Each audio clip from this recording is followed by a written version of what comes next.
Good morning, everyone. It seems we've reached our 10 o'clock hour. The live stream is now live. Good morning.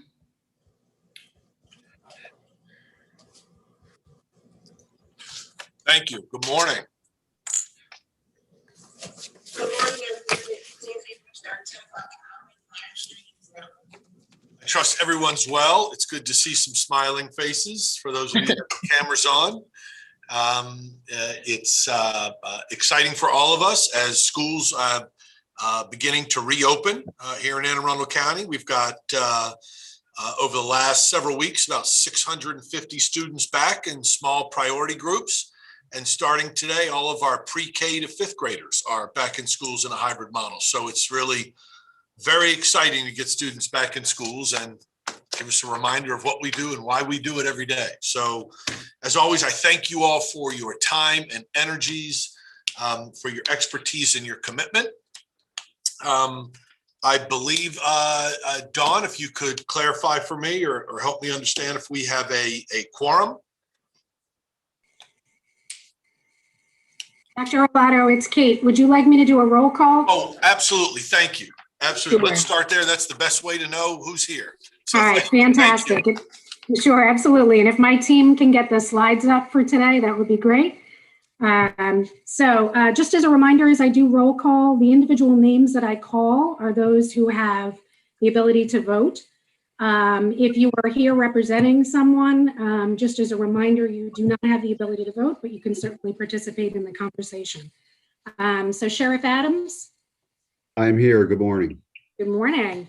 I believe Tom Albin is going to miss today, but did he join us by chance at the last minute? No. Okay. Dr. Anderson. Here.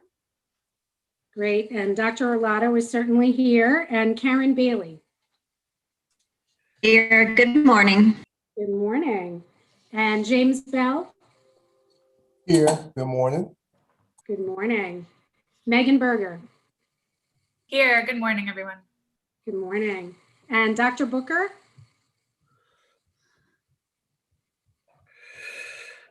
Okay. John Carrier. I'm here. Good morning, everybody. Good morning. Delegate Ebersol. I'm here, and I guess you have to say good morning. Good morning, everyone. Good morning. Director Engel. All right. Rachel Faulkner.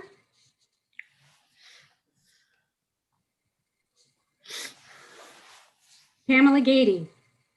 I'm here. Yeah. Good morning. Patrick Heron. And I believe Dr. Hoover is going to be a little late today too, but was she able to join us in time? All right, and Chief Kiefer? I'm here. Good morning, everyone. Good morning. And Senator Klassemeyer. Hi, good morning. This is Sam Deschanel. I'm here on behalf of Senator Klassemeyer. Great, thank you. Laurel Moody. I'm here. Good morning. Good morning, nice to see you. Lee Oppenheim. I'm here. Good morning. Good morning, Lee. And Secretary Padilla. I'm here. Good morning. Good morning, Secretary. I believe Manfred Reek is also going to be a few minutes late, but Manfred, did you make it? Okay, and Nick Shockney? Good morning, everyone. Good morning. And Jayshree Srinivasan? Here. Good morning, everyone. Good morning. And Andrew Tress? I'm here. Good morning. Good morning. All right, that's the roll call, Dawn.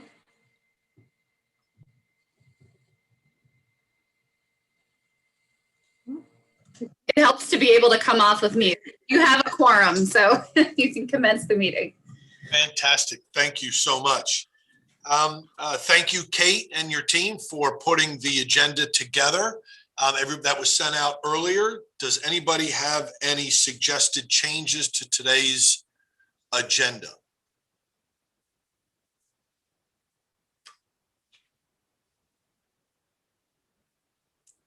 Hearing none, we'll move forward today's agenda. Could I have a motion to adopt the agenda for today's meeting? And if you would just announce yourself and a second, please, just because I'm with the agenda up, I can only see a couple of squares at a time. So moved, Eric Eversole. Thank you, Delegate Eversole. So moved. And do we have a second? Chief Kiefer, Pam second. Gaddy. Chief Kiefer, thank you so much. And so all those in favor of moving forward today's agenda? Aye. Aye. Any opposed? Aye. Fantastic. Thank you. We're going to move forward with today's agenda. We'll begin with Craig. We'll get a few updates from the Maryland Center on School Safety and certainly a little bit about the upcoming summer conference. Craig? Yes, do you hear me? We do indeed. Great, thank you. Well, good morning, everyone. And we definitely do want you to mark your calendars for the 2021 Maryland Center for School Safety Summer Conference, which will take place virtually over 2 weeks in July, Tuesday and Thursday, July 13th and 15th, as well as Tuesday and Thursday, July 20th and 22nd. Our conference theme this year will be resilience through change, and you may guess why that is a good theme after the year we've all gone through, and the year we'll continue to go through this year as well, as things are changing rapidly, but resilience will be key. Presenters will share content, experiences, and best practices, as always, that provide actionable and practical takeaways that participants can bring back to their communities, schools, and school systems. Now, I will say that today is officially the deadline for the call to speakers. But if you are interested in speaking and or you know someone who you think would be an amazing, great fit speaker for this conference, even though today is the deadline, you absolutely are encouraged to reach out to our conference chair, Mr. Jim Hott. His email, as you can see, is located at the bottom right of the presented screen. We look forward, whether you have ideas for speakers or not, to provide you with some more details about the conference over the coming weeks as we pull things together. Again, we're going to have a nice virtual conference, and it's going to be a really good time. And I know Jim already has some really interesting speakers lined up, and we have some panel ideas as well. So we look forward to sharing some more information with you as the weeks proceed into the spring. Thank you very much, Craig. Any questions for Craig?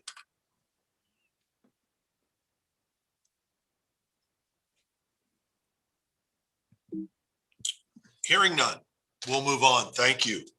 So really kind of exciting. As you're well aware, our student focus group through the Maryland Center for School Safety has begun a number of conversations.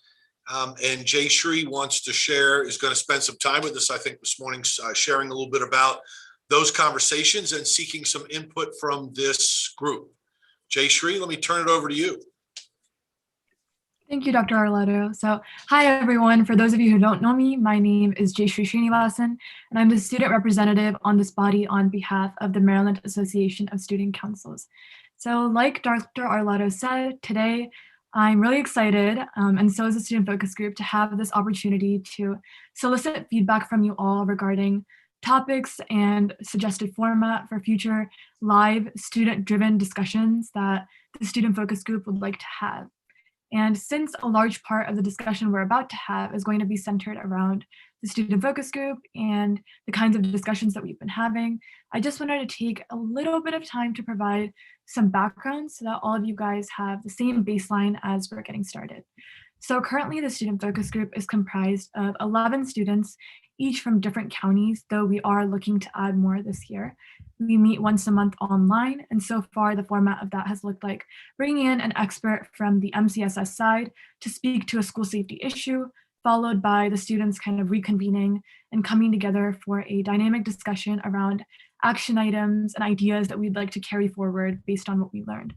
The purpose of our group is twofold. One part of it is to advise future initiatives for MCSS, like the newly rolled out Middle School Mentor and Safe Schools Maryland High School Chapter programs, as well as feedback on how to market existing ones to students, like the Safe Schools Maryland Anonymous Reporting System. But the other side that we're developing rapidly and are very excited about is using the platform that we have to spread school safety awareness on a state and local level.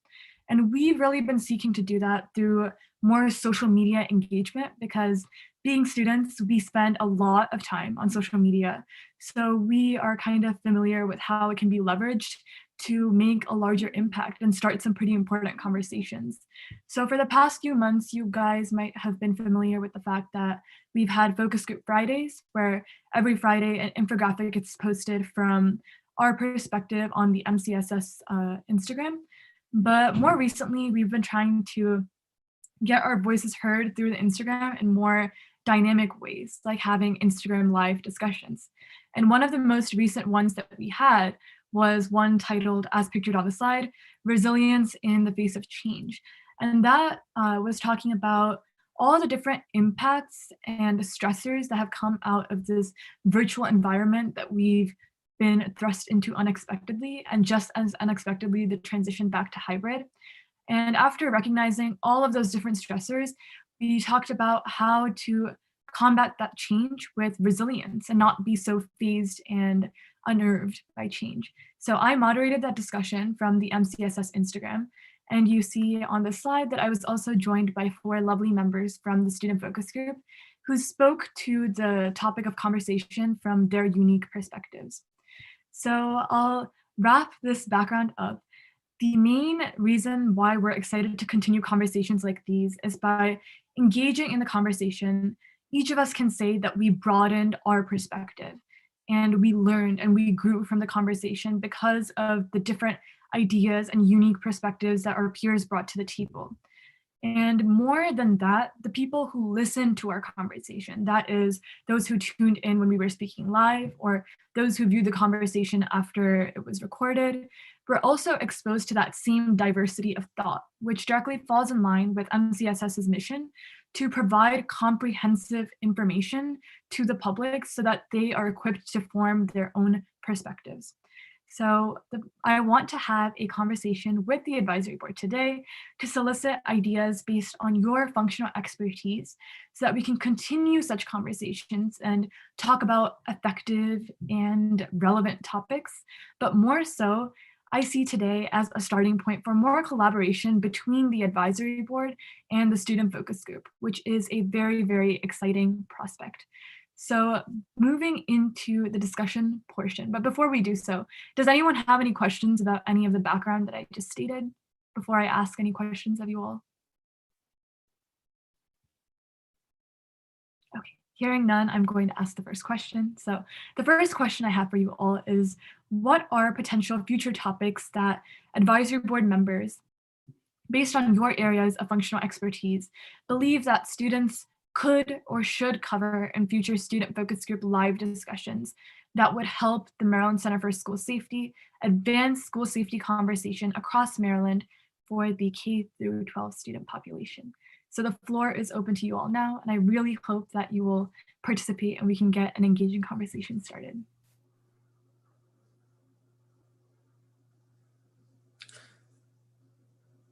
Jayshree, I'll start as Delegate Eversole. Excuse me. I think for sure there are several pieces of legislation right now that address the role of police in schools. And I know I'm not telling you something new. There are various ideas about how to keep them or remove them from schools or change their roles in schools. And I think discussing those amongst yourself, there's, in my mind, a handful of misconceptions about what police in schools are intended for, and then how that is manifesting itself. I think you guys would probably find that a rich topic. I'm sure you know it's front and center. I'm not telling you anything new, but I would want to make sure that you had it on your list. Hi, Jayshree. This is Sharon Hoover. I co-direct the National Center for School Mental Health at the University of Maryland School of Medicine. And just to piggyback on Delegate Ebersole's comments, I would imagine that conversation could also address the intersection of race and equity as it relates to school policing. And I think that would be a really important and interesting conversation. And then in addition to that, I'd love to see the group take on a conversation about especially in this current context, how schools can support the well-being and mental health of all students and create avenues to seek help as needed in the school context for any mental health concerns. Thank you. Jayseri, this is Lee Oppenheim. I'm from Ivy Mound School and represent the special education schools. And Craig and Emily and I and one of my colleagues had a discussion, and we're trying to figure out how to bring the student body, the inclusiveness of the students with disabilities into your student body, and how to keep them participating and have everybody be able to understand their disabilities, accept them, and work with them going forward.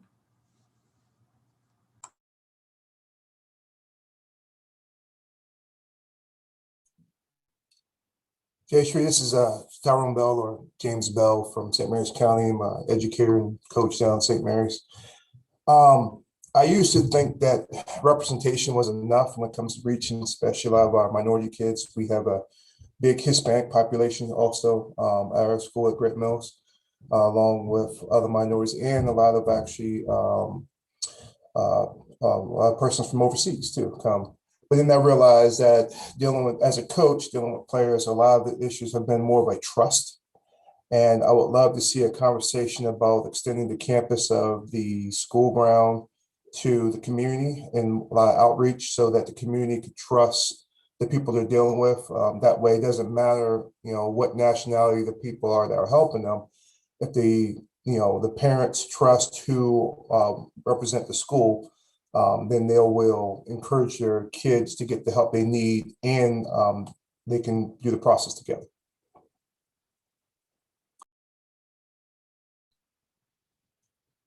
Morning, Jayseri. This is Chief Kiefer up here at Hagerstown City Police Department. One of the things I think that I'd like to see the group look at in the discussion would be generational issues with the kids that are struggling, and that how that's fallen through a generational process within their own families. And maybe look at how the schools can incorporate a more whole family kind of approach to kids in that realm.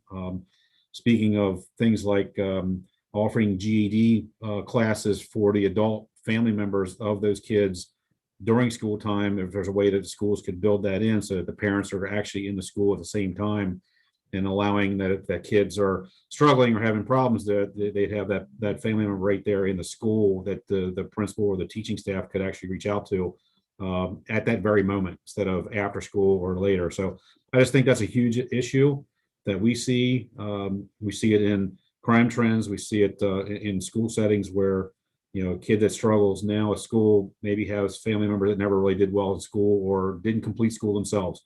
So therefore, having that influence to do well is kind of lost. So I think that'd be a good topic for the group to look at. This is Rachel Faulkner representing the Maryland Assembly on School-Based Health Care.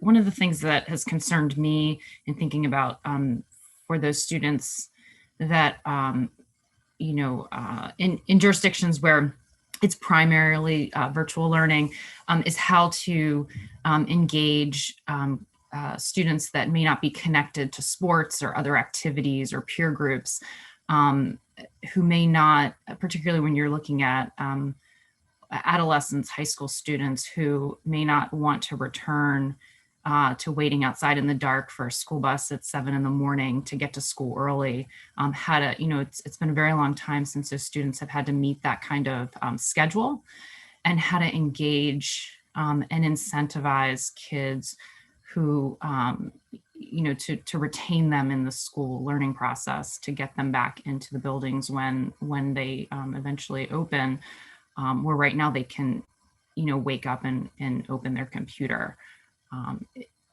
Just to make sure we're retaining them in the learning process. So thank you.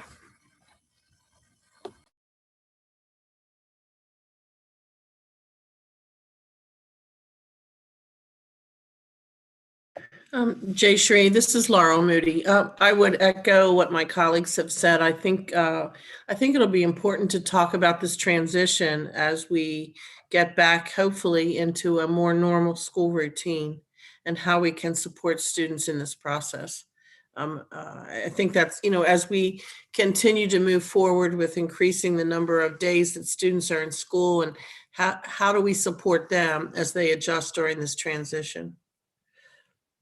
Thank you.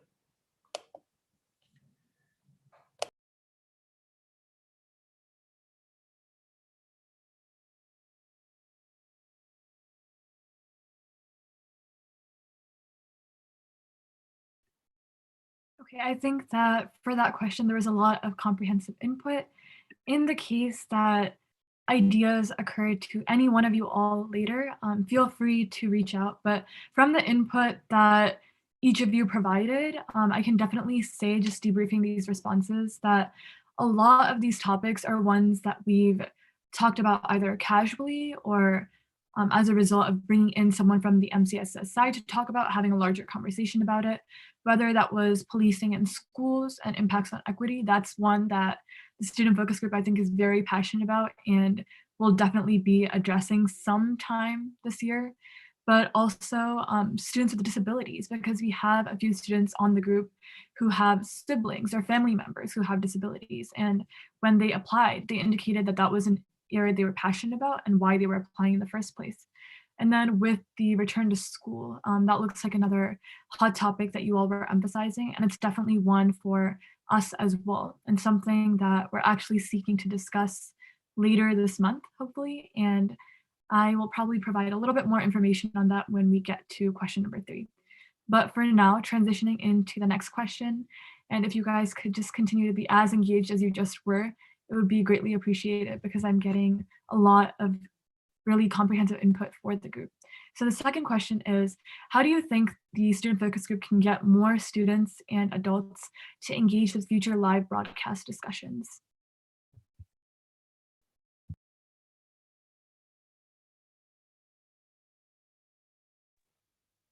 Hi, this is Pam Gaddy. I teach in Baltimore County. I think one of the things that have been proven to be successful is when you're having these, when you're having your live discussions, maybe tap in, even with us.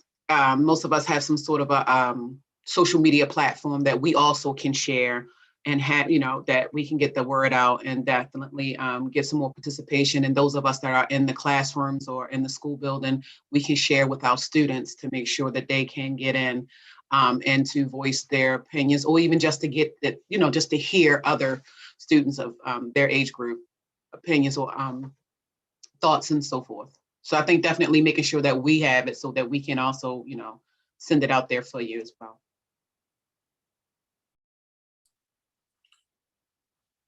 Jayshree, I would add that the school systems, obviously, as Pam also shared, that individual teachers and schools have their social platforms. The school systems do as well. So we're glad to share that information. Can you to sort of spread the word to increase your participation? How are you currently putting the word out for your current conversations? Currently, it definitely goes on the MCSS Instagram. And I know for the last conversation, Emily made a very concentrated effort to put it out on all platforms, whether that was like LinkedIn or Twitter or Instagram. And then as members of the student focus group, we reshare those, whatever posts she puts up on Instagram, for example, on our stories, and other people might reshare it by looking at our stories. Otherwise, sometimes Maryland Association of Student Councils is willing to share as well, but we've mostly been limited to sharing from MCSS and then resharing within the student focus group. But I definitely do appreciate the idea of getting school systems and also all of the advisory board organizations more involved to expand outreach.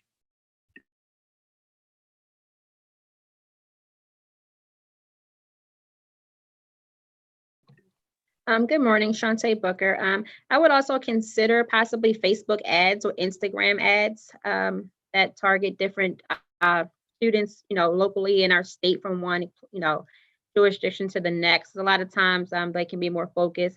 Some students may not be looking in those particular locations where this information is going out, but Facebook ads seem to be pretty helpful.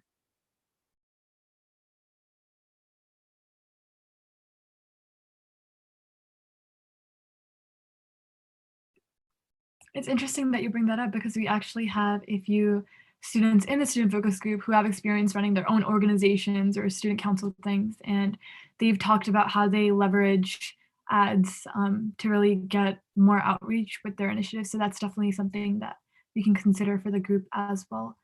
Any more feedback for this particular question?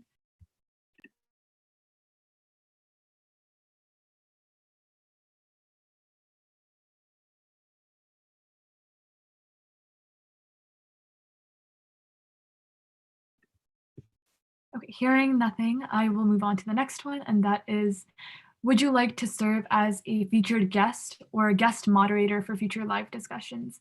And before I open that to discussion, I just want to preface that by saying later this month, the next student focus group meeting that we're looking to have is going to be a discussion surrounding students and teachers and their unique needs in this hybrid and virtual world. One thing that we've noticed as students is a lot of times there's a lack of empathy from the student perspective in terms of understanding the different stressors that teachers might be going through and how certain aspects that may be troublesome to us may be out of their control in terms of like workload or format of classes. And then same way, teachers sometimes aren't the most attuned to the needs of students and how it's still a pandemic environment, even though this virtual schooling thing has become the new normal. So we want to have a conversation sometime in the second or third week of March with the students of the student focus group, as well as teachers from across the state of Maryland, so that we can exchange perspectives and try to build empathy among students and teachers. So before I ask the question, would you like to serve as a featured guest? We're definitely open to having each and every one of you if you would like to for future discussions. But for now, if you are a teacher and you could see yourself, or if you know teachers and you could see yourself or them being interested in the opportunity to engage in such a discussion with us, I would appreciate if you could share that now as well. And also after the meeting in case it only occurs to you then. So opening up the floor to discussion now.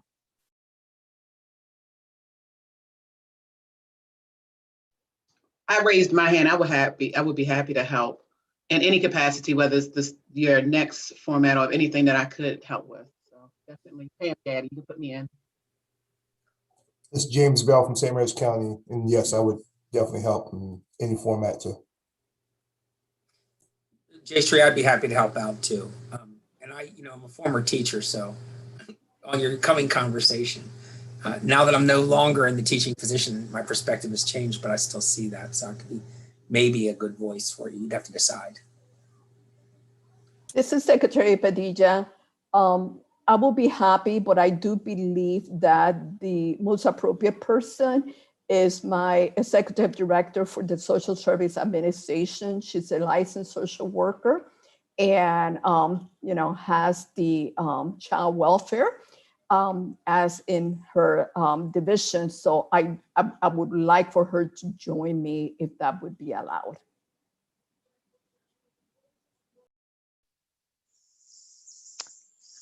Hi, Jayshree. This is Sharon Hoover again. If you need anybody to speak on mental health in schools, I or anyone from our team at the center would be happy to participate.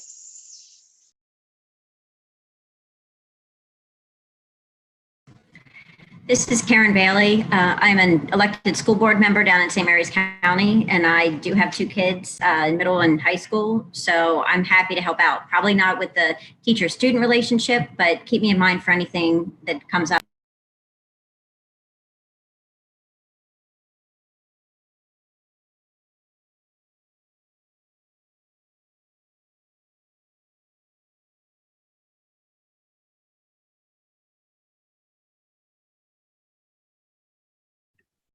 All right, well, thank you all so much for, as soon as I posed that question, there's just an outpouring of all of you willing to help out and participate in our discussions. And as students, it definitely means a lot when adults are willing to engage with us almost as equals and respect and value our perspectives and share in conversations. So thank you all so much for your immediate willingness to participate in discussions. I have all of your names down for those of you who did immediately volunteer yourselves. But again, if it occurs to you later on that your perspective might be valued in some way, you can feel free to reach out to me or reach out to someone at MCSS who could redirect you to the student focus group, and we can think about looping you into future conversations. So moving on to our last question, and that is, would you be interested in joining student focus group members in a series of PSAs promoting the Safe Schools Maryland Anonymous Reporting System over the coming months? And just to provide a little bit of background, what we have in mind for these PSAs would just be very short clips, maybe 30 to 45 seconds max, where you have some students as a part of the PSA making some brief comments from their perspective, and then advisory board members. So it would be a partnership almost, or it'd be a student speaks and advisory board member speaks within that short period of time. And it's something that is catchy, memorable, and can be disseminated to a widespread audience. So opening up the floor for discussion now on that one. Ms. James Bell, of course, I'm in. Jayshree, I'd love to participate also. Never be one to shy away from the public light. I would be happy to, Jayshree. Pam Getty, I would absolutely love to assist. It's Chief Kiefer, I'll assist as well.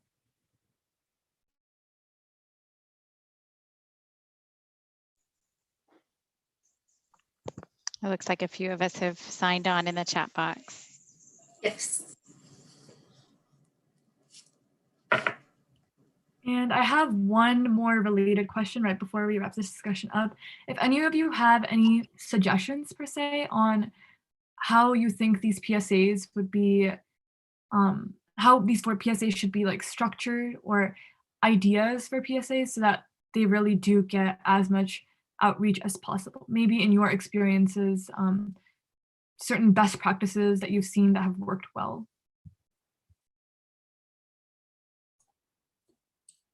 Yeah, I thought something would be entertaining. This is James Bell again talking.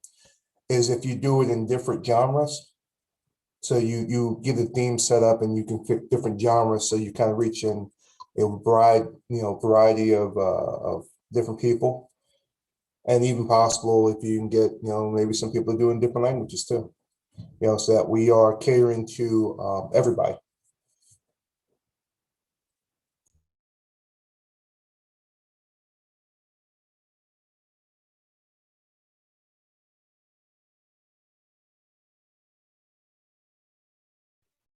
All right, well, that is all the questions that I had for today. And I can't thank Advisory Board enough for giving me and really the Student Focus Group a platform to, talk about the discussions that we're having and solicit feedback from you all.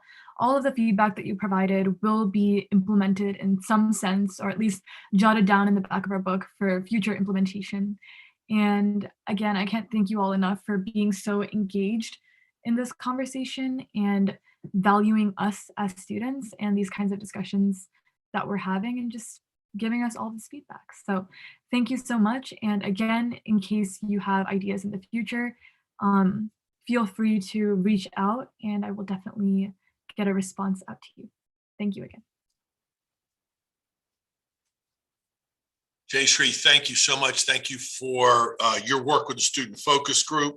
Thank you to all of your colleagues on the advisory board for your comments this morning and discussion with Jayshree, and certainly your willingness to get involved and participate with our students. That's our focus. That's our purpose. That's our why. Their safety each and every day. So thank you for that. We're going to transition now to the next part of the agenda and talk about the advisory board work plan. Thank you so much, Kate. She and I have been having some conversations over the last month or so about the work moving forward. I think Kate put it beautifully in her email to each of us, where she states, since the onset of the pandemic, we've been talking a lot at you and presenting a lot to you. As we begin to move toward recovery from this pandemic, this is a good time to transition back to harnessing the expertise and experience of this diverse group in order to identify needs, establish priorities, and quantify outcomes that address the holistic safety and security needs for schools and students. And I could not have said it better. I think this is a perfect time for us to step back and regroup as an advisory board. I've been so incredibly impressed with each and every one of you, your hard work and your commitment to our schools and to our students, and I'm very thankful for that. So the conversation again in identifying needs, establishing priorities, and quantifying outcomes, I think is admirable, and it's appropriate at this time as we are now beginning to transition back into schools and we regroup ourselves as a committee, so that because I certainly want to continue to take advantage of this board's individual and collective expertise and ensure that you feel like the work that you are doing as we work together collaboratively is purposeful and meaningful. And so with that, Kate, let's talk a little bit about the work plan for this advisory board moving forward. Sure, thank you. Although I always hesitate to follow Jayshree because she's so eloquent. In preparation for today, so to Dr. Arlotto's point, for the public's awareness, the advisory board has only been together for just over 2 years. The first year of the advisory board, we did a lot of work. The advisory board did a lot of work to provide advice and recommendations to the subcabinet in a variety of areas. The last year, as I included in my note to you all last week, we've been doing a lot of sort of pushing information as opposed to kind of pulling information and getting you all to identify really what your priorities are, what are the urgent school safety needs, and really what is the outcome or the product that the advisory board wants to be able to provide the subcabinet, if any, if it's, formalized recommendations, if it's, if it's formalized recommendations that are included in our annual report, similar to the recommendations that the subcabinet includes. If it is a different type of product, obviously understanding that there are potential opportunities for anything to come up. The ability to be flexible is always necessary. But I'll open it up. Craig, if you can switch slides. So I sent a few questions, or we sent a few questions on Friday, really around meeting formats, what's worked. So in the past, you've all had done everything from plenary sessions, so meetings of just the entire group, similar to today, whether they're virtual or in person. We've done work groups where we've sort of segmented the group and focused you in on particular areas. So I asked what sort of format do you think works best for you as board members? What, if there's going to be either focus groups and or even plenary sessions, what focus areas do you really want to sort of move toward? How do you want us to approach, or how do you want to approach really the agenda development? How do you want to identify what topics to work on and discuss, and what problems to solve? And then finally, as I mentioned, what is the actual outcome that the board would like to see? So I hope you all had an opportunity to think at least a little bit about some of these. So I am going to open it up and just ask for your input, for your feedback. What's been going well? What do you want to see change? What were your thoughts as you signed up to be a part of this board? And where we come from, and where would you like to see these discussions go? Okay, it's Kelly Anderson. Can I just ask you to give us some input around what is the work of the subcommittee currently, and what do they need from us? Like, I understand the question is what do we want to give to them, but really I want to also understand the other side of that. Sure. So the subcabinet's responsibility. So Craig, can you switch back to or whoever's running the slides? There we go. So the subcabinet's responsibilities involve everything from the Safe Schools Fund grant development of policies and regulations around school safety initiatives.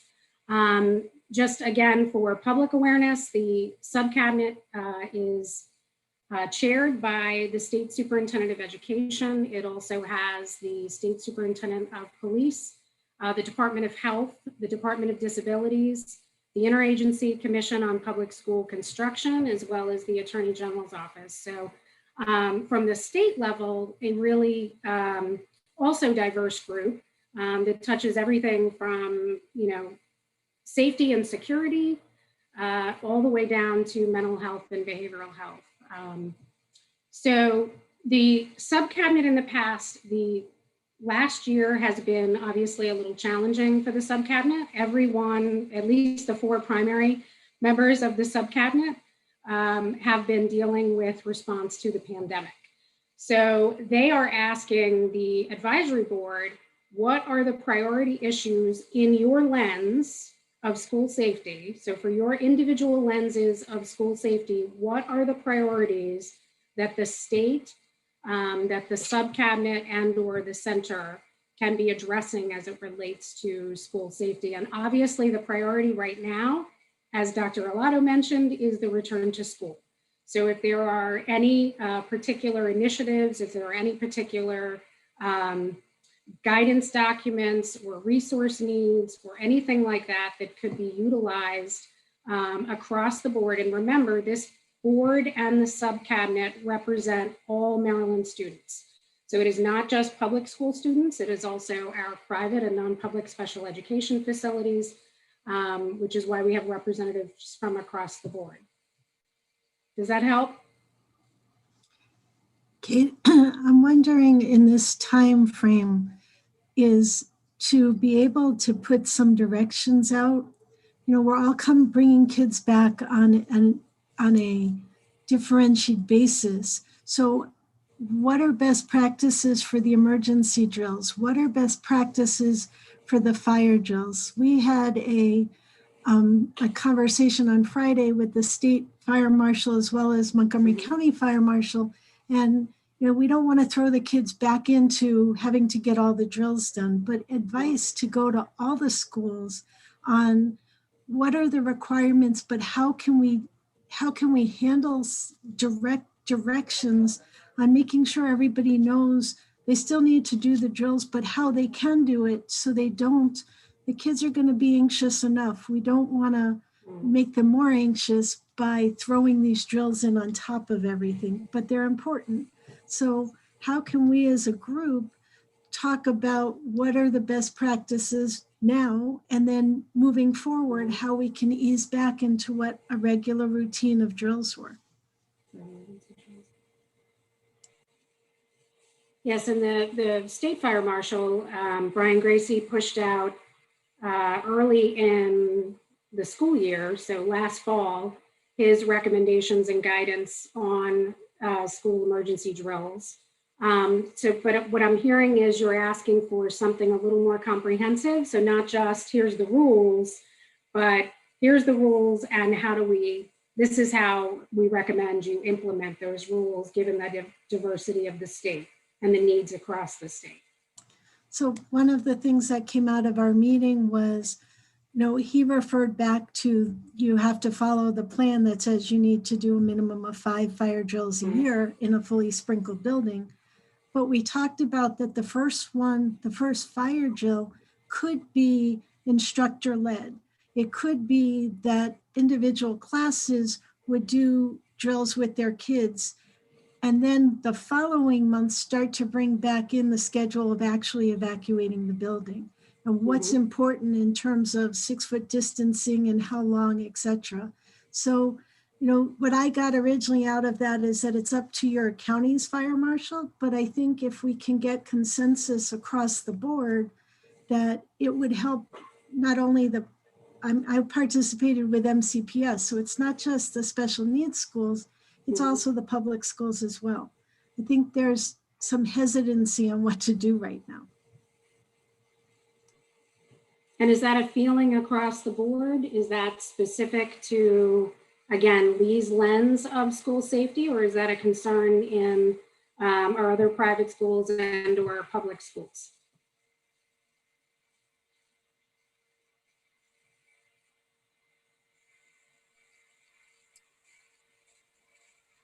Can I jump in here for a moment? I understand that the subcabinet wants to, if that's their goal, is to offer directions to the school systems. I'm almost at the point now that their ability to offer direction for the rest of the school year, I don't know if we're going to get there in time.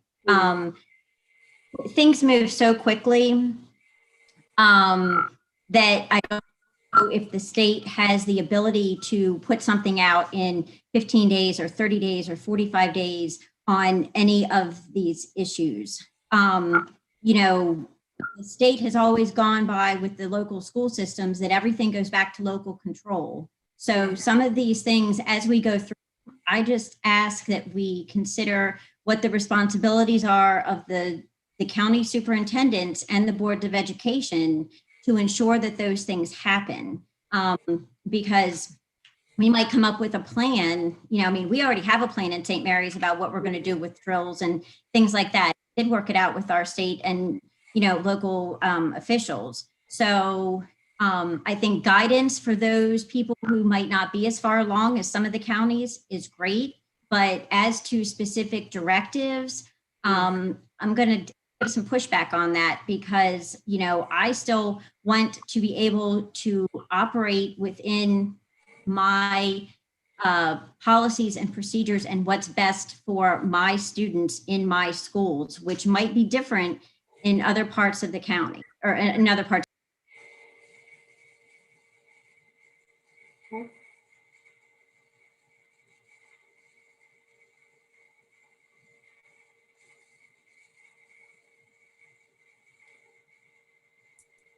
Yeah, I was going to actually ask the same question. This is James Bell. Are we projecting as in going into a normal situation and come back in the fall, or we're talking about right now? Because I know, like, I'm in sports right now, and it seems like every other day things are evolving and changing so fast. And that would be my question on that too.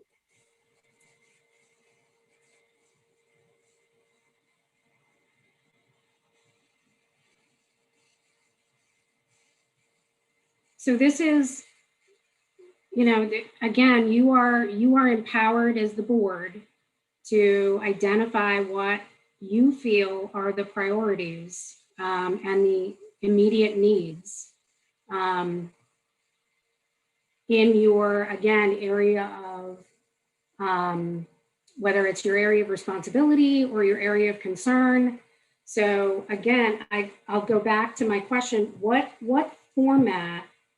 What do you want to see from these meetings? What do you want? What conversations do you want to engage in? What needs do you want to identify? What priorities do you want to set? What in your minds, what does success look like for this board?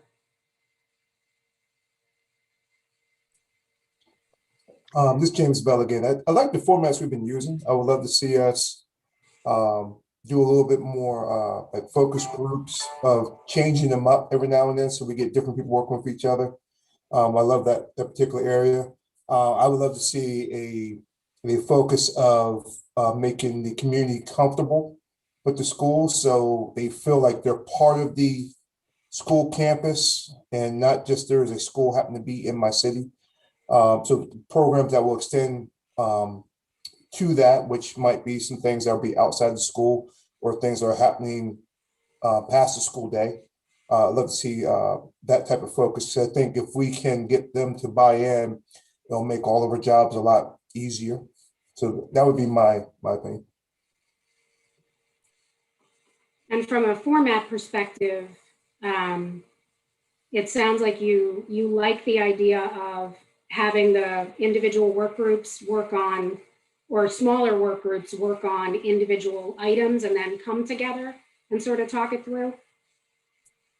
Yeah, I thought that worked out well because I mean, you guys do a good job of presenting stuff to us, and then we get in our little focus groups. And I think the biggest thing is, you know, we got to do a good job of not being the same focus group every time.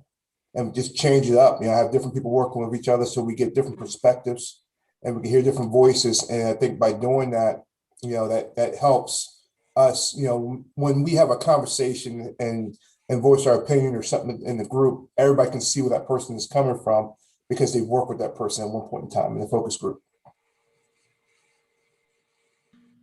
This is Megan Berger from Disability Rights Maryland. I agree. I also think if we break down into sort of smaller groups or focus groups, I think it would allow us to really sort of dig deeper and do more substantive work in some of the areas. And I also think it's a great idea to sort of mix up the group so that we continue to learn from each other and, get different perspectives. And by mix up, you mean rotate, correct? So kind of switch it up?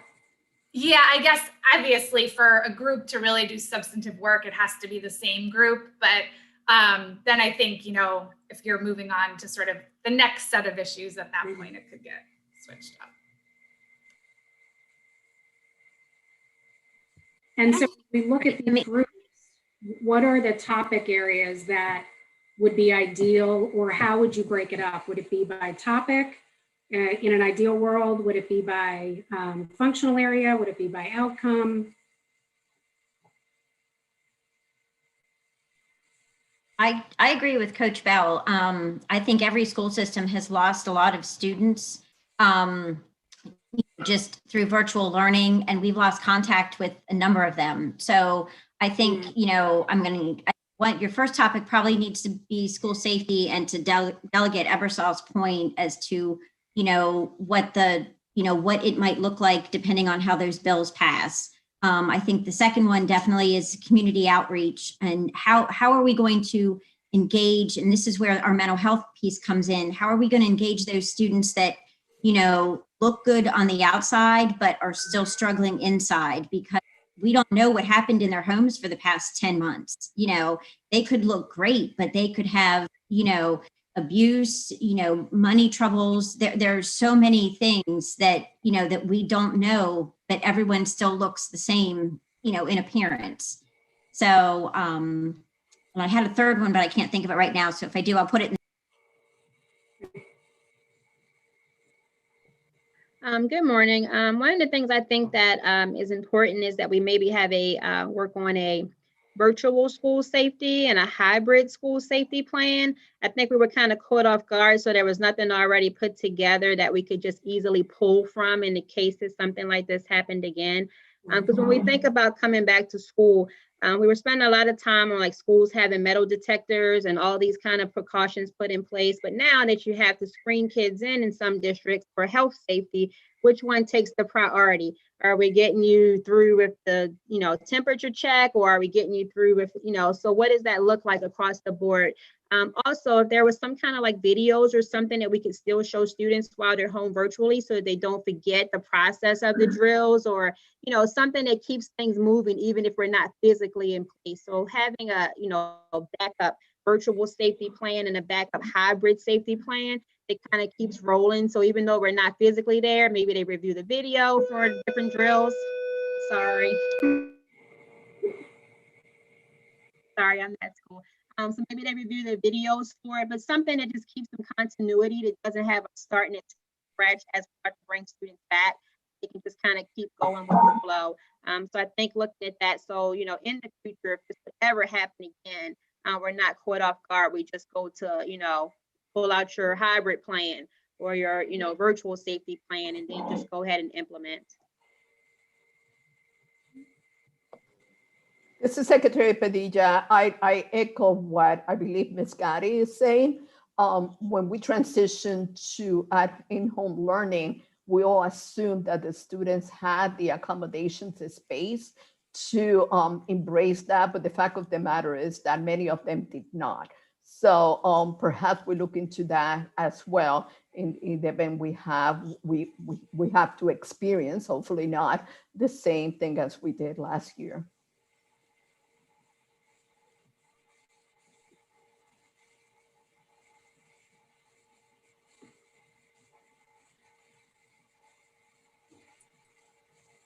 I think when you were talking about the meeting formats, how they should work, I think the randomness is good. when you were talking the different reading formats earlier, I know you asked that question. I think sometimes it's kind of nice to be caught off guard on a topic, and be with a group that, you might not always agree with. And I think that can bring out a lot of great conversations, and I think that's great when it comes to the discussion board, because now you might have felt, one way, maybe after the focus group is over, you still feel that way, but you have a better understanding of why this would happen and that may happen, or why you can't do this and that, even though you feel like there's got to be a way to change. This is Rachel. One of the things that I'd like to see moving forward is it's not immediate, but having a group to look at kind of, lessons learned so that you can make long-term changes. And I'll just give a really, concrete example. With regard to school-based health centers in Montgomery County, they are built with new construction. When new construction is done, there is a concerted effort to put a door on a school-based health center to the outside in the hope that it could provide resources to the community off hours, to siblings, weekends, etc. And unfortunately, because of some rules, most school-based health centers had to close when school buildings closed. But we also saw this with like childcare programs that were using space in schools. There were a lot of obstacles when we look at schools as not just a place for, K through 12 education, but have other services being provided in the school building. There's a lot of things that could be done at the onset or when schools are renovated, or all of those things we talk about that could then help facilitate when a school building is closed, during regular time or during an emergency, that doesn't stop all of those social service, health service, all those other services that are happening in the school building. What was the last point I was going to make about this? I can't remember now. Anyway, if it comes to me, I'll also put it in the chat. Thank you. So immediately I heard three things, and someone correct me if I don't have these down correct or don't have your ideas. So what is it? What does school safety look like after this legislative session? I think was one. The second was, how do we connect our school communities with our regular communities? And I think not just James Bell, but also Rachel, I think you mentioned this earlier, is how do we connect with those who are not connected at schools? So in other words, how do we take the school community and connect it to their local community, but how do we take individual students who may have, who may not be a part of, sports teams or extracurricular or on the drama club or in the band, and how do we get them now to re-engage and be a part of that school community again? And then the third that I heard was, which I think is excellent, it's the one Rachel just mentioned, has to do with what have we learned from all of this? So what have we learned following, a statewide, we are, 12 days away from statewide shutdown, give or take. A year ago, the entire state shut down, our schools shut down. So what are the things that we've learned? What are the lessons learned in all of those events? But not just tied to the pandemic, but potentially tied to anything related to school safety, if we can expand it beyond that. Did I touch everything? Was there anything I missed or that I misspoke?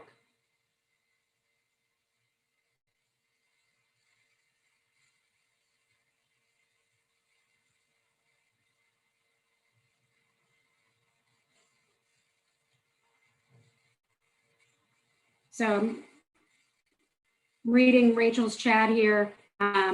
She remembered last thought, having a long-term look at how we use school buildings is going to be increasingly important. So I agree with that. And just so folks know, there's there's a lot of money in Kerwin to have community school. Every year, more and more schools would meet the threshold and get funding to be community schools. But there's legislation this year to, I think, put a community school representative on this group. And so I don't know if the bill's going to pass or not. Maybe Delegate Ebersol has more insight, but that is certainly what folks are talking about. If we're talking about the same bill, it would increase the size of this group significantly, actually. Yeah, I think it adds 7 members. I would love that because I'm a huge believer in the school building and being the sanctuary for some of our students. And I can tell you, just in our particular school itself, I'd rather have these kids in our school building doing something than in their neighborhoods hanging around some of their friends, in some cases, some of their family members that are influencing them. So if we can make the school the safest place and the funnest place for them to be, I think it would solve a lot of the issues that we face going forward. And that would really touch on, a lot of these kids that have disappeared on us were kids that were already disappearing because they felt disconnected to the schools that they were going to, because we never kind of reached out to what they felt was their community. So anything we can do to reconnect them, and it might be like a generation away, it might be the younger kids that will reach to their siblings, but those kids who are disconnected are normally the kids that end up getting a regular job and staying in the same area, and how they feel about the school, they project on their kids. So if they didn't like the school, wasn't happy with the school, their kids are already going to come in, in my case, in high school, they're going to come in as freshmen, not liking the school just because mom and dad had a bad experience, and that's what they feel. I think if we can change that mentality where mom and dad had a good experience, even though they're local, we could really, God forbid something like this happens again, I think we'd have more connection with those students and they wouldn't disappear as much.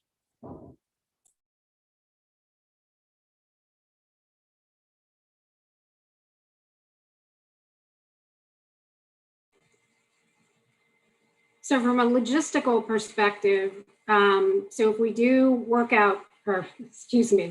groups, not workout groups, although we could do exercise too, if you like. If we do work groups, would you prefer that they be at the same time as the regularly scheduled meetings, or would you prefer an opportunity and a time to meet outside of the regular advisory board meetings, and then come back, when you come back together, be able to brief out?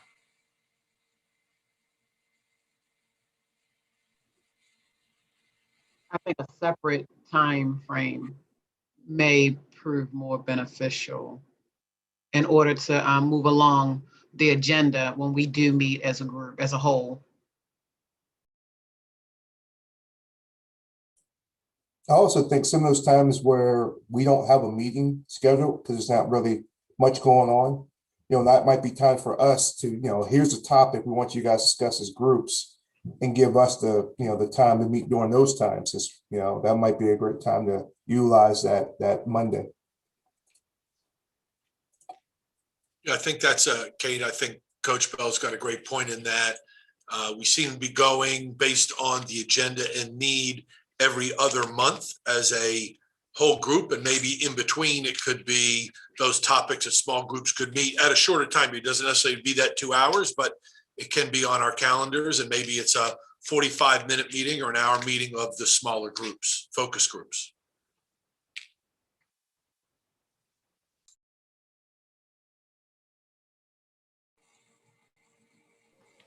This is Secretary Padilla. Everybody else? I too agree with Coach Bell. Another group that I thought of, and you can tell me whether it's too premature to look into it, but I know Kerwin has a lot of data collection requirement, and perhaps an assessment of where are the schools and what would need to meet the data collection requirements. This is part of what, one of the 4 things that we were committed to do.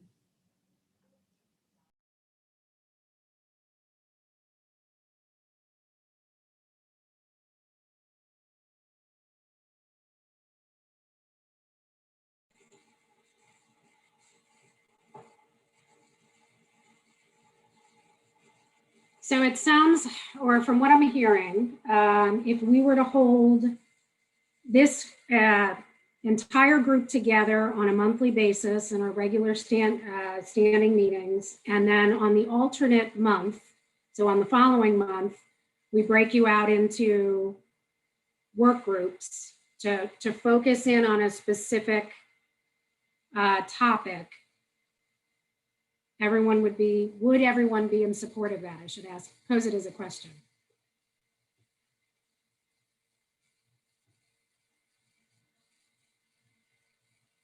Okay. I'm hearing nothing, which I'm assuming is good. I see a lot of yeses in the chat. Excellent. So if we're going to do work groups, my next question, my last question on the work groups is, do you want for the first session for the center to assign you to a topic? Or would you prefer that we push out a survey to the group and say, here are the 3 topics, rank them in order of your preference, and we'll try to align you with the appropriate topic, knowing that in future months or future discussions, you might get reassigned or separated.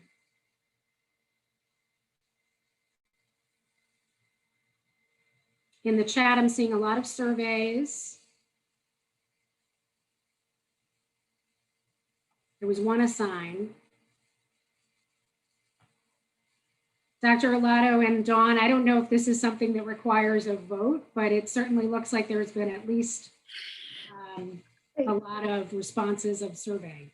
I don't think this requires a vote. It's just informing the agency on how to, go about the logistics for this. So I'm going to go no vote needed, but thank you all for the input in the chat.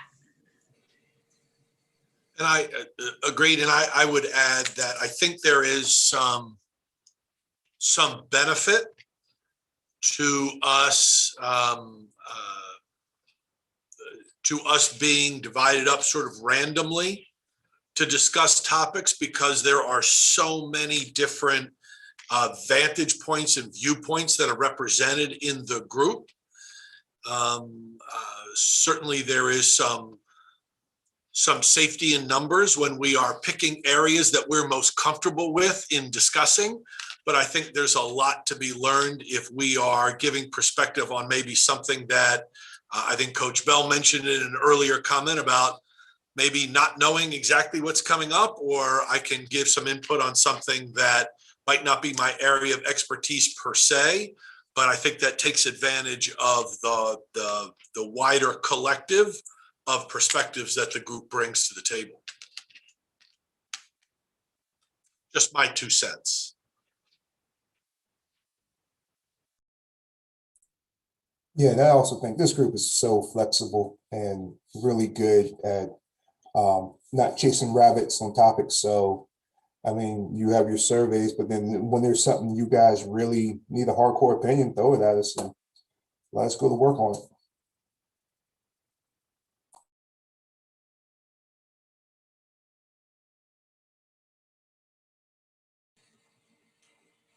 So I don't want to leave the discussion without having a tangible path forward. So at least those 3 topics. What the center will do is put together, even if it's not a survey, we will put together information so that hopefully we've articulated correctly what it is you all have identified today. We will plan for the April meeting to be a work session. And I think we're discussing the April meeting at the end of today, the format anyway. But we will plan, we will put together sort of a work plan for the next 4 months or through to June that sort of breaks out what those categories are, what the work groups are. We can include a survey that sort of asks your area of interest. And then if you're all up for it, we could also reassign or assign people to groups as we think might be appropriate, because we might feel that an individual has a specific perspective that would be beneficial to a specific topic area. So does that sound like a reasonable approach for April?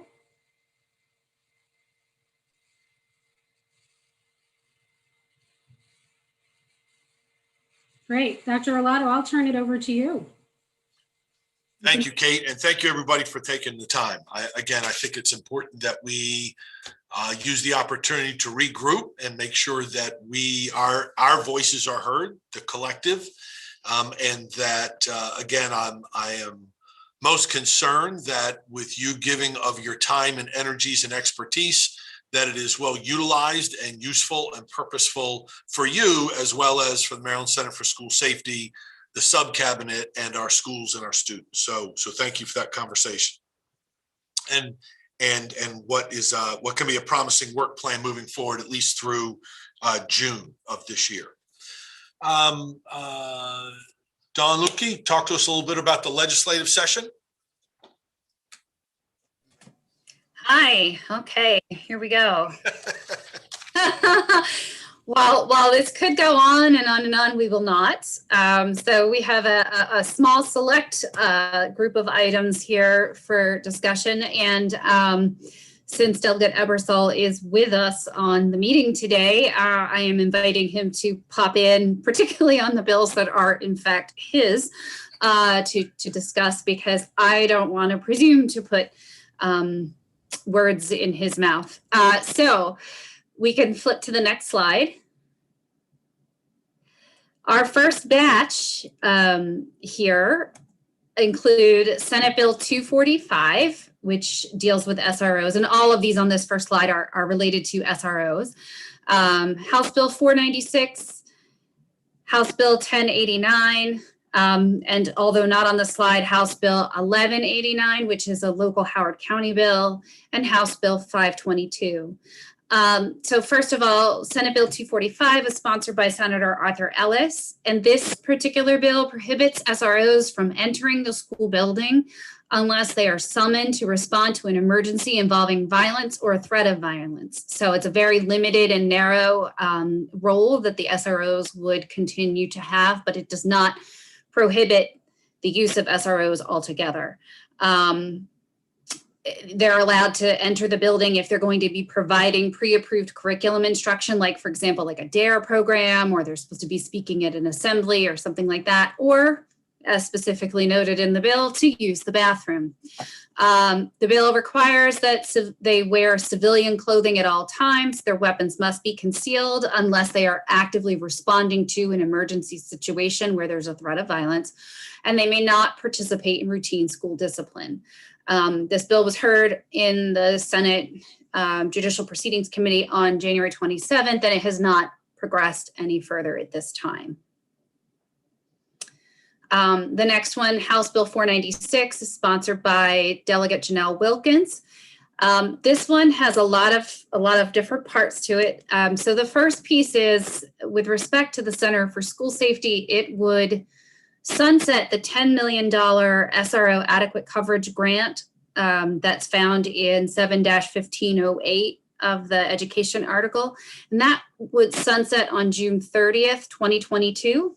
But it then adds 10 million that's earmarked using that same allocation formula that's also in 7-1508 on the SRO grant, would be used to award grants for hiring or contracting with school psychologists, school social workers, school counselors, and behavioral specialists, the hiring or contracting with restorative approaches coordinators and expanding restorative approaches programming, hiring or contracting with community school coordinators and developing community schools, and providing wraparound services in the local school system and developing trauma-informed schools.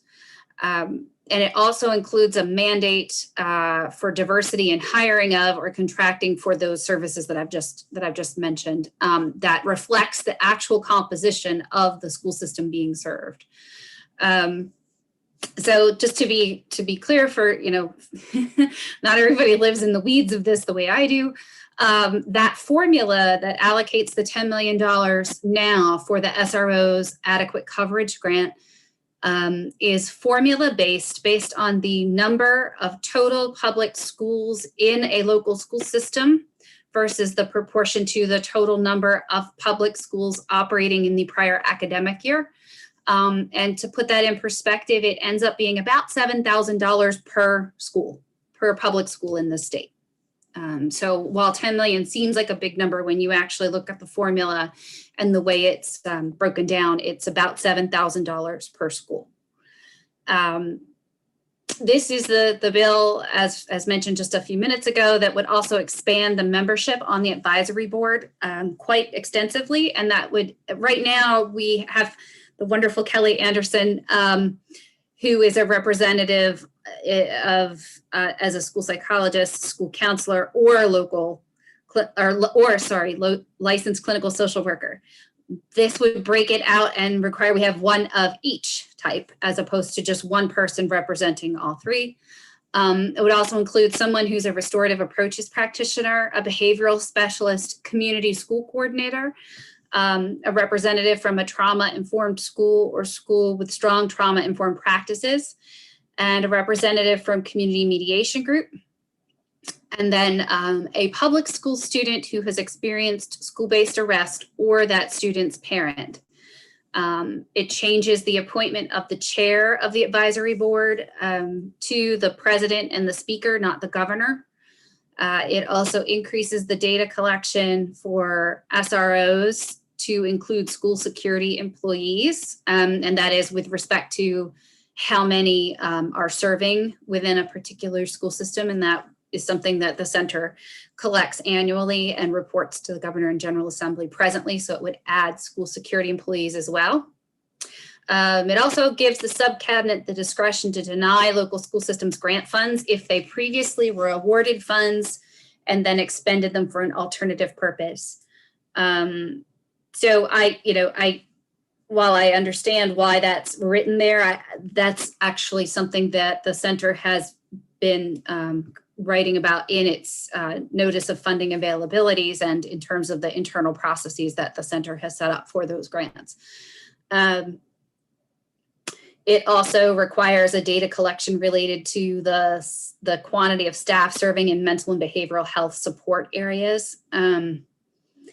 And it adjusts the mandate for currently under the Safe to Learn Act, there was a mandate for the schools and the mental health services coordinators to assist with facilitating wraparound services for students who exhibit behaviors of concern. This bill adjusts that so that it makes that applicable to all students and not just to students who exhibit behaviors of concern.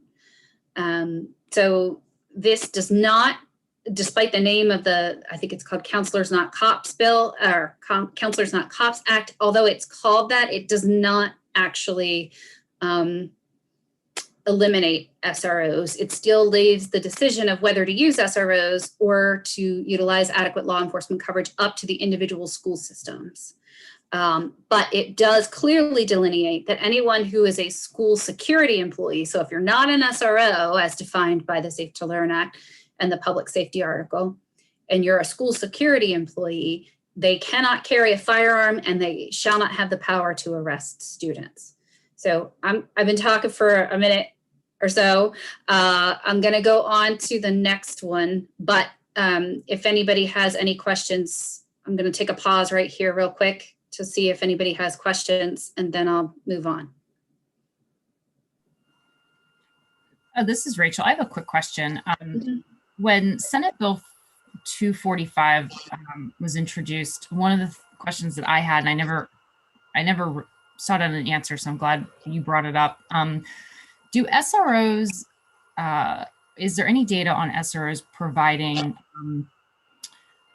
other first responder care like CPR, naloxone administration, I mean, things that police officers in the community might do in responding to an emergency? And so I'm just wondering, because I know that there's lots of discussion about what SROs do in schools that may be negative. I'm just curious if there's any data on the other stuff that could potentially be happening in schools that I'm not aware of.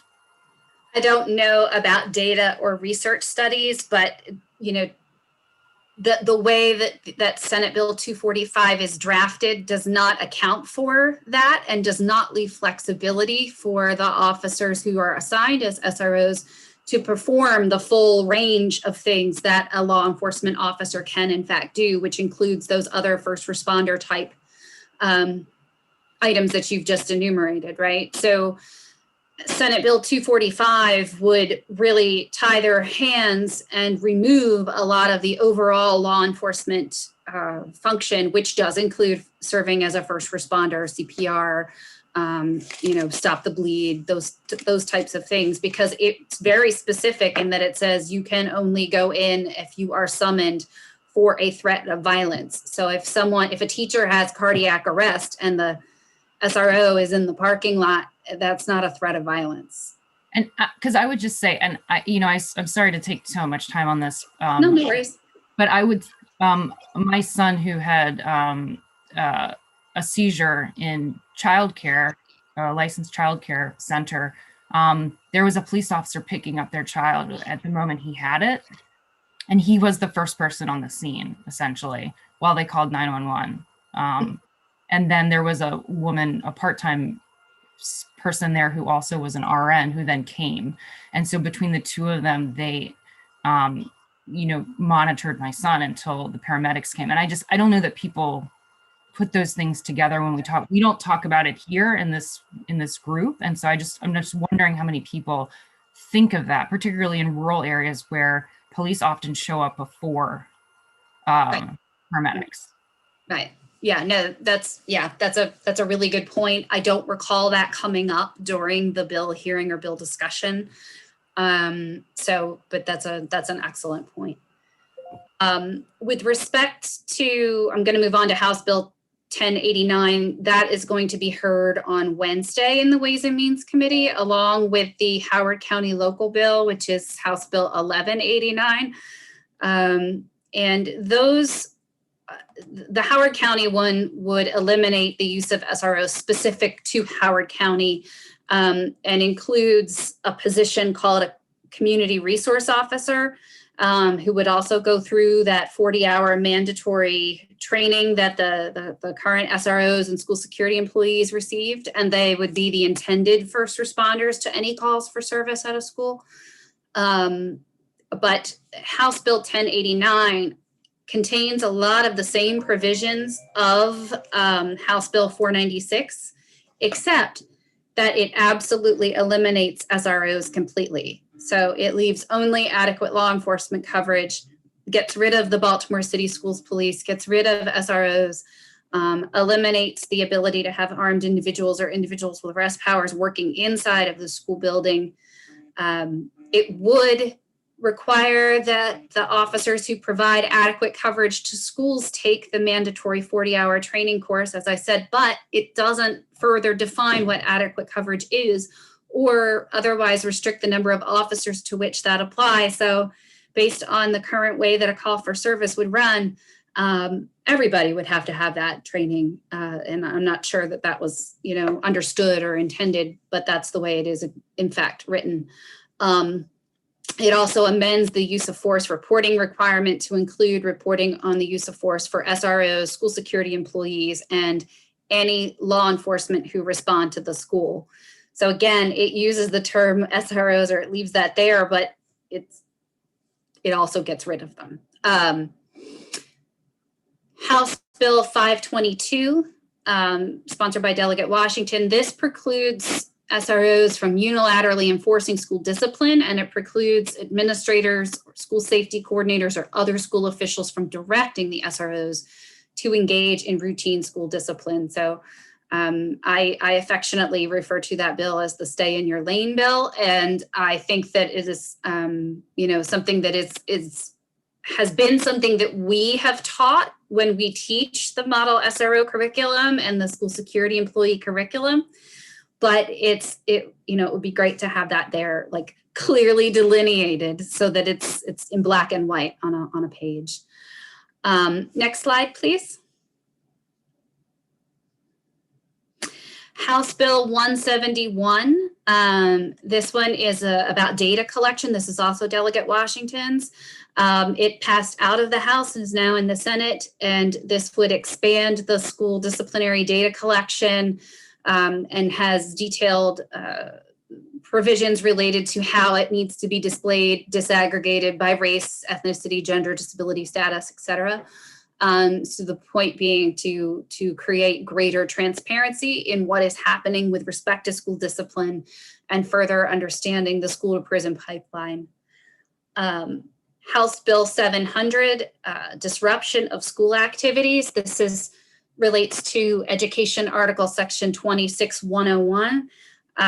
This is sponsored by Delegate Ruth, and this would eliminate the subsection A of that statute, but it keeps the rest of the statute intact. And the purpose was, and for those who've been following the debates all summer long with respect to SROs in school and arrests for quote unquote disruption of schools, that's this provision, where it's sort of a sometimes more nebulous provision of what constitutes disruption, how is it applied? And at the hearing on this particular bill, there was a lot of discussion about how that particular provision ends up being disproportionately applied to Black and Brown students, particularly African-American female students and students with disabilities. And the point was to have those disruptions handled as school disciplinary matters and not ones where there's both a disciplinary finding and then they receive a citation with a fine and are charged under 26101. The next one is House Bill 324, Senate Bill 143. This relates to possession of marijuana. And possession with intent to distribute. So it's Delegate Moon in the House and Senators Waldstreicher and Carter in the Senate. It has passed out of the House, and this would change the charge for criminal possession of marijuana from up to 1 ounce instead of 10 grams. And so to put that in perspective, 1 ounce is 28.35 grams.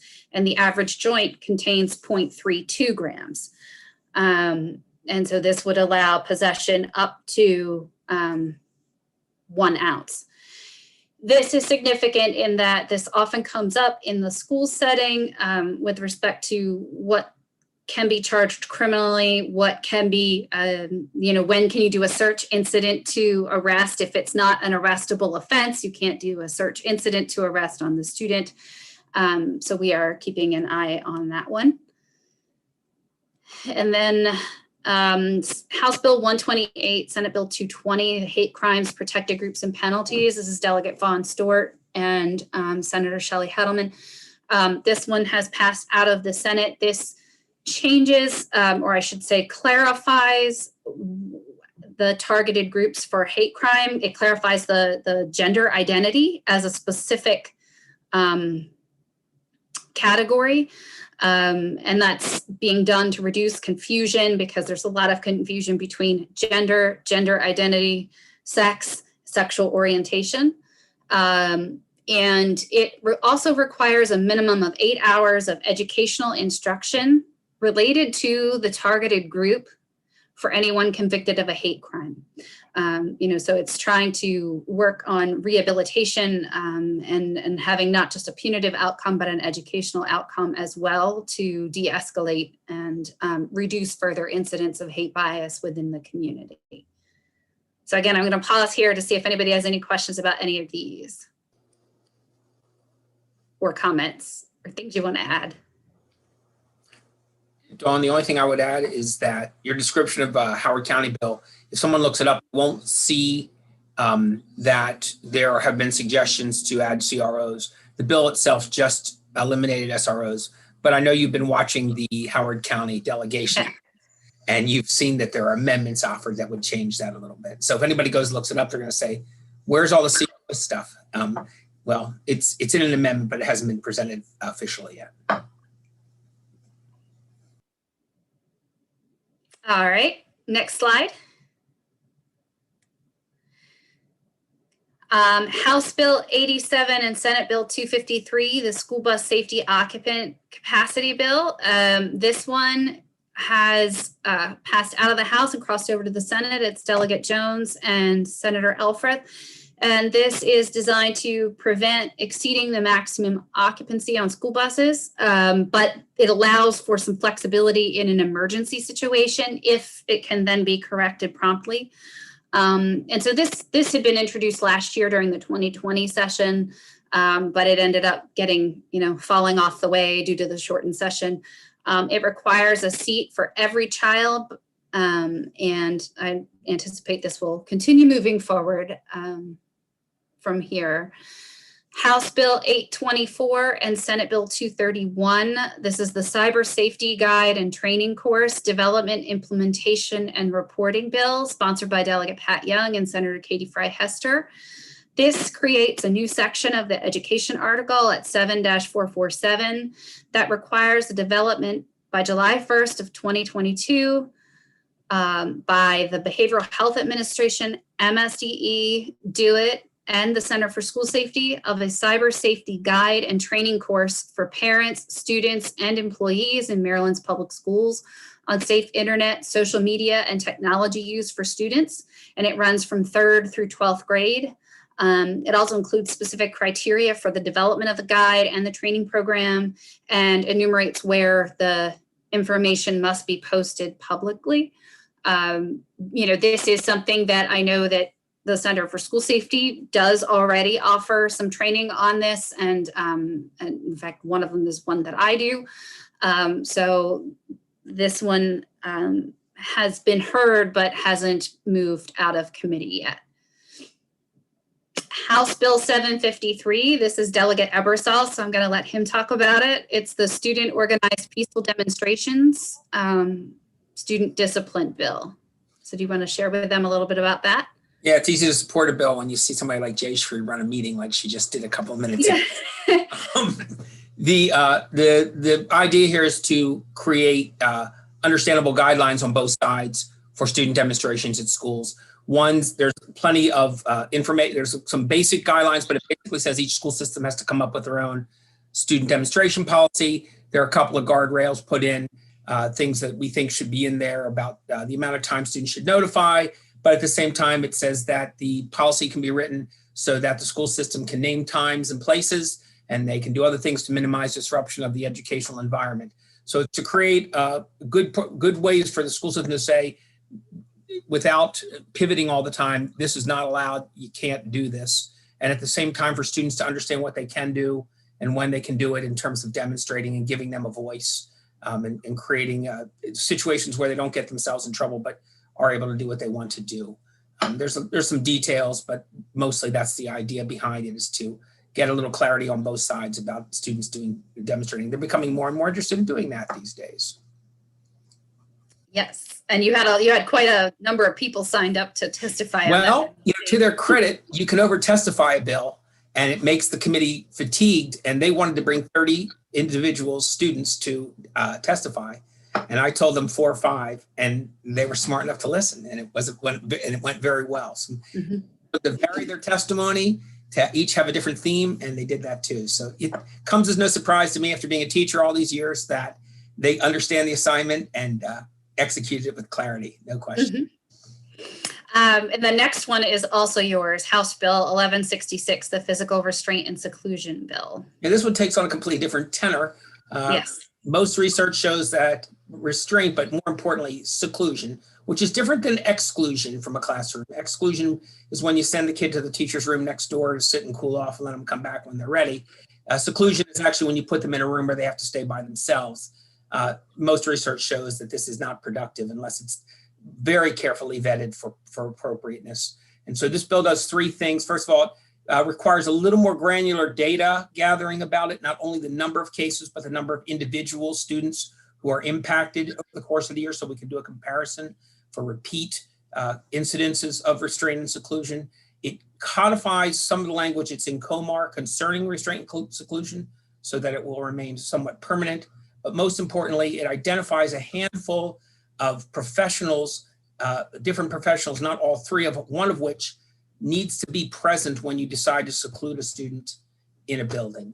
The bill is under some scrutiny for that list in particular. And I see Ms. Gaddy has a question. For the term seclusion, immediately I think of like in-school suspension. Is that what you would consider to be seclusion? No, I don't think so. These are tough questions for me because I'm not an expert. I rely on advocates for expert, but in-school suspension is, that's a good question. I don't know the answer. I prefer not to, I'd have to look into that. I don't think that falls into that category. I don't think so either. Yeah. Yeah, it doesn't. Yeah. Okay. That's our understanding. Thanks, Megan. I needed some help. Yeah. I appreciate it. Yeah, no, absolutely. It is. It's tricky. So the answer is no. I like to believe people, and the answer is no. The next one is Senate Bill 145, preventing or interfering with a report of suspected sexual abuse of a child. This specifically carves out the term sexual abuse and removes the statute of limitations for prosecution of interfering with or preventing a report of sexual abuse. It's already passed out of the Senate, so there would be no statute of limitations on being prosecuted for failing to or preventing or interfering with a report of suspected child abuse. I didn't put this on the slide, but also note that Senate Bill 267, investigation of suspected child abuse and neglect, this bill, at the request of DHS, alters the timing of filing the preliminary report. So instead of currently, it's the law requires that a preliminary report be filed with the state's attorneys within 10 days of the first notice of suspected child abuse to law enforcement or the Department of Social Services. And now it requires that a complete written report of the findings be filed within 5 business days of completing the investigation. And that also has already passed the Senate. Next slide, please. All right, Senate Bill 278 and House Bill 34, the Maryland School-Based Health Center Standards Telehealth. This, sponsored by Senator Kagan and Delegate Rosenberg, it facilitates the continued use of telehealth services in school-based health centers at Maryland's public schools. And sort of to comment on the statements that Rachel made earlier and the way things move forward with the blueprints and, the more, expansion of health services within the school setting. This would require MSDE and the Department of Health to revise the school-based health center standards by July 1st of 2022 in conformity with the bill, and prohibits MSDE and the Department of Health from making it more difficult to provide telehealth services inside of a school than as otherwise authorized by law. So this applies to healthcare practitioners defined in section 1-1001 of the Health Occupations article. And that includes any individual who's licensed, certified, or otherwise authorized by law to provide those healthcare services. I note that does include psychologists, social workers, and professional counselors and therapists, all governed by the Health Occupations article. It's already passed out of the Senate. So does anybody have any questions on that? Okay. And then House Bill 180, sexting. This one had been introduced in 2020 and had passed out of the House, and then we had our shortened session. This allows for the consideration of mitigating factors and affirmative defenses in juvenile sexting cases. It defines what sexting is, and it's a mitigating factor to a charge of child pornography that was done as sexting. It prohibits community detention unless the court explains on the record for sexting that extraordinary circumstances existed to warrant that disposition. And it may order an age-appropriate educational program on the risks and consequences of sexting. Some affirmative defenses that could be offered are coercion, or threatened, or intimidated into engaging in the sexting. And it also prohibits the juvenile from having to register as a sex offender. Does anybody have any questions on that one?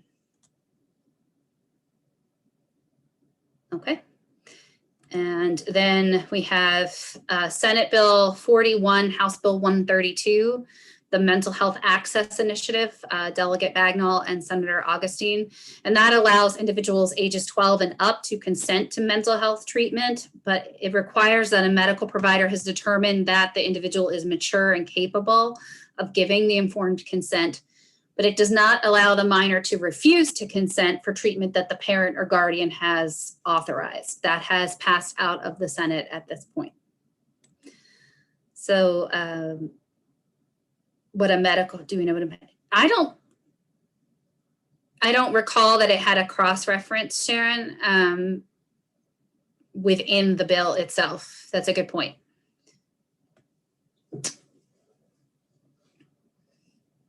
Does anybody have any questions about any of these? Because that's the end of my legislative wrap-up.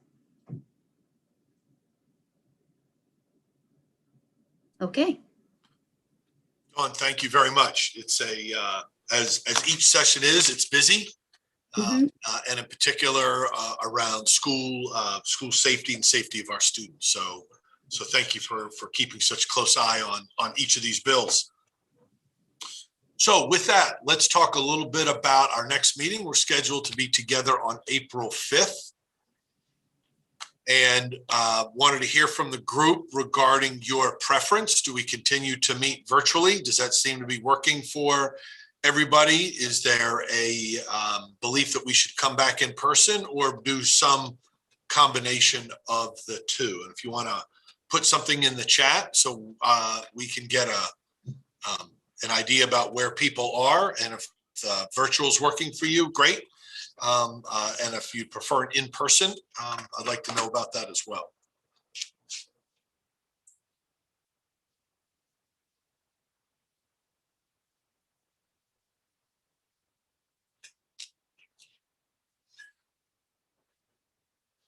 The majority seem to believe that virtual is working. It keeps you from having to drive to Anne Arundel County if you're coming from a distance. So I can certainly appreciate that. So that seems to make sense. We will, Kate, I think we'll continue in our virtual format, at least through, and I'll make the decision that we'll continue in the virtual format through June. And then as we put that work plan together through the end of June, we'll then sort of make a decision about how we'll work going into the next school year. Kate, does that work for you? That works great. Thank you. Okay. We'll do that. So anything as we come to the end here, I appreciate everybody's time, energies, and expertise. Anything for the good of the order that was not discussed today during the meeting? Dr. Arlotto, I just want to point out two things. Thank Please. you. So Kate has put in the chat box the link to the letters of information related to pending legislation that the center has submitted. They're publicly posted on the center's website.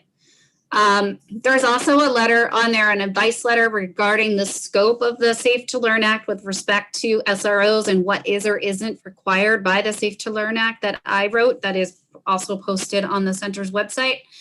And yes, Secretary Padilla, we can send around the presentation so that you have all my notes too in the speaker notes portion. Thank you. Anyone else for the good of the group? Very good. As always, I thank you for your time and energies and expertise. I hope everybody remains safe. Could I have a motion to adjourn?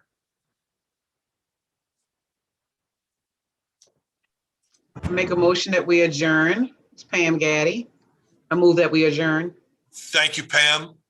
Do I have a second? Second, this is Sharon Hoover. Sharon, thank you so much. With that, all those in favor to conclude today's meeting? Aye. Aye. Aye. Thank you. Aye. And anyone that wants to continue to meet? All right, hearing none, thank you. We are adjourned. Again, thank you, everybody. Continue to be safe.